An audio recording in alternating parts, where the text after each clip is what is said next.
It happened on a Tuesday, the kind of day no one expects anything from. No holidays, no big plans, just routine stacked neatly on top of each other. She noticed it first when the tram stopped between stations and didn't move again. People sighed, checked their phones, complained quietly. But minutes passed, and nothing resumed. The city, usually impatient and loud, seemed to hesitate. Outside, something felt different. Traffic lights stayed red longer than usual. Screens flickered. Music from shops went silent. Not broken, paused. People stepped out of buildings, unsure whether they were allowed to stop moving. There was no emergency announcement, no sirens, no explanation. Just a collective stillness spreading block by block. At first, frustration dominated.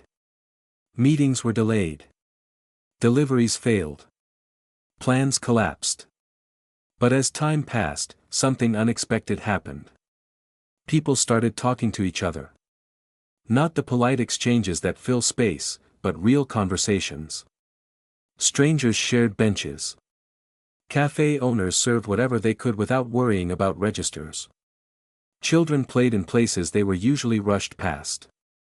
Without constant motion, the city revealed details no one had time to notice before: the way sunlight reflected off windows, the rhythm of footsteps, the sound of laughter echoing freely. She found herself sitting on a curb with people she had never met, listening instead of scrolling. Someone shared bread.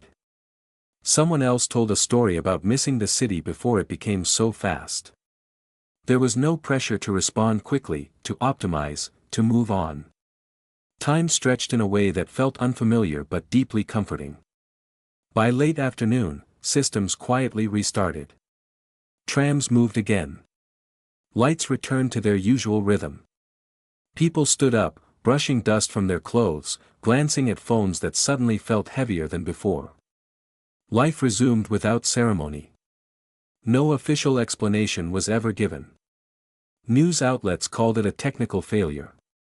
A glitch. A rare synchronization error. But she knew it had been something else. Not a malfunction, but a pause the city didn't know it needed. As she walked home, surrounded once again by movement and noise, she carried the memory of stillness with her. The day hadn't changed the city permanently. It changed how she moved through it. And sometimes, when everything feels too fast again, she slows her steps deliberately, remembering the day the city stopped, and how alive it felt when it finally had time to breathe. And the days that followed, the city returned fully to itself. Schedules tightened again. Trams ran on time. People stopped making eye contact the way they had during the pause. At first, it felt like waking up from a shared dream no one mentioned anymore. Co-workers complained about delays as if they had never enjoyed the unexpected freedom. News cycles moved on. The moment was archived, labeled, forgotten. But not entirely. She began to notice small changes in herself. She left home earlier, not to arrive sooner, but to walk slower. She chose routes with trees instead of shortcuts. She started sitting on benches without checking her phone, just watching how life moved around her. The memory of that Tuesday acted like a quiet permission, proof that stopping didn't mean falling behind, that stillness wasn't the enemy of progress. One evening, she ran into someone she had spoken to during the pause. A stranger before, now familiar in a way that didn't need explanation. They exchanged a smile, a few words, nothing dramatic. But there was recognition there.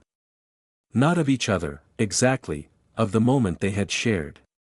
The city hadn't connected them through plans or events. It had connected them through absence. Through silence. Others carried it too, even if they didn't speak about it. She saw it in the way cafe owners sometimes let conversations linger. In how people waited a little longer at crosswalks, even when the light changed. In how some evenings felt softer than they used to.